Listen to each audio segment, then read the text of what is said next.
Assalamualaikum. Halo, apa kabar? Semoga sehat selalu ya. Berjumpa lagi dengan saya Ibu Ita dalam pelajaran Bahasa Indonesia. Materi hari ini yang akan kita bahas adalah sebagai berikut. Pada video kali ini kita akan belajar bersama tentang tanggapan teks berita. Menanggapi isi berita berarti memberi pendapat atau komentar terhadap isi pada berita tersebut. Tanggapan dapat berupa pernyataan setuju, tidak setuju, suka, tidak suka, atau menambahkan pendapat. Bersifat objektif dan memberikan alasan-alasan yang logis. Tanggapan dibagi dua macam, yaitu 1. Tanggapan yang bersifat positif. 2. Tanggapan yang bersifat negatif. Contoh, tanggapan positif. Kami senang dengan cara pengelola dalam menangani kasus tersebut. Pengelola sangat bertanggung jawab dan bijak. Contoh, tanggapan negatif. Kami senang dengan cara pengelola dalam menangani kasus tersebut. Pengelola sangat bertanggung jawab dan bijak. Hal ini karena kejadian itu merugikan banyak pihak dan banyak waktu serta tenaga yang terbuang.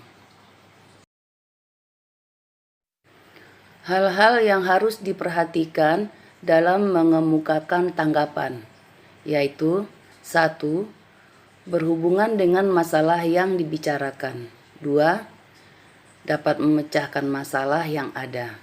3. Disampaikan dengan kalimat yang tepat. 4. Disampaikan dengan sikap terbuka dan sopan.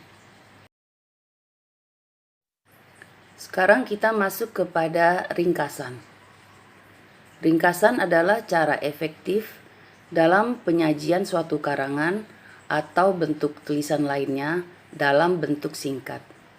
Dengan kata lain, ringkasan yaitu karangan yang dipangkas bagian yang tidak pentingnya, tetapi tetap mengikuti dari alur karangan aslinya dan tidak menambah-nambahkan apapun. Sedangkan fungsi ringkasan adalah untuk mengetahui dan memahami gagasan utama dan tujuan penulis melalui tulisannya seperti buku, artikel, teks, dan lain-lain secara keseluruhan dengan cepat dan singkat.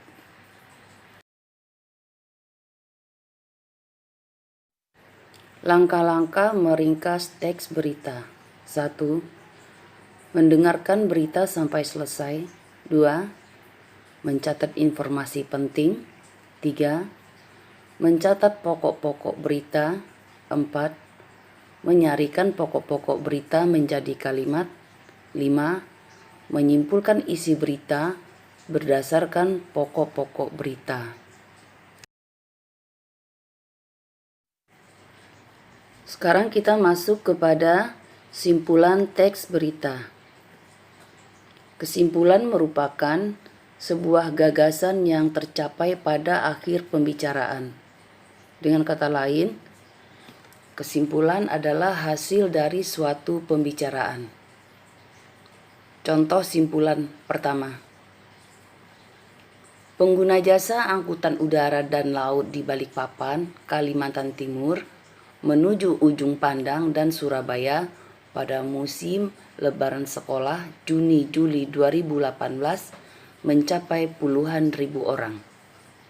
Seluruh penerbangan dan pelayaran menuju Surabaya penuh dan pesanan tiket melonjak dari hari biasanya. Kesimpulannya dari bacaan tersebut adalah pesanan tiket jasa angkutan melonjak pada musim Lebaran. Contoh simpulan 2. Teks yang berjudul Pelajaran dari Nadiem Makarim, pendiri Gojek. Hal pertama setelah mendengar kisah Gojek adalah solusi inovatif dengan menggunakan teknologi. Idenya sangat sederhana, hanya mempermudah mempertemukan antara pengemudi ojek dengan calon penumpang. Solusi yang sederhana tersebut ternyata mendapat respon yang positif dari masyarakat dan segera berkembang pesat.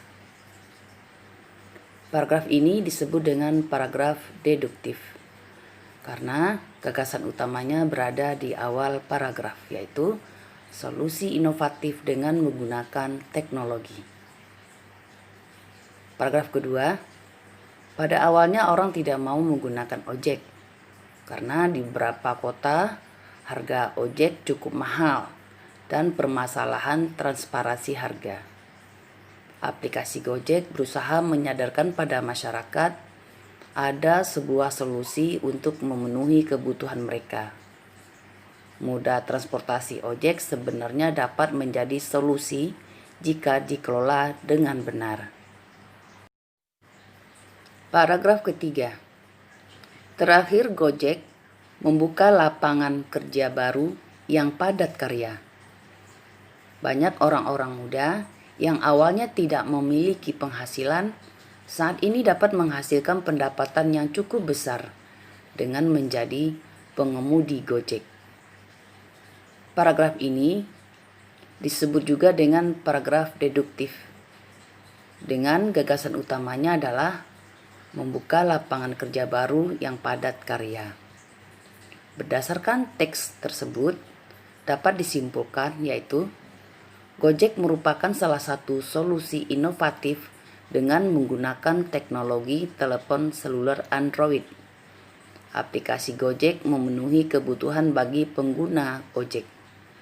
Selain itu, Gojek membuka lapangan kerja baru dan padat karya bagi orang yang belum memiliki pekerjaan.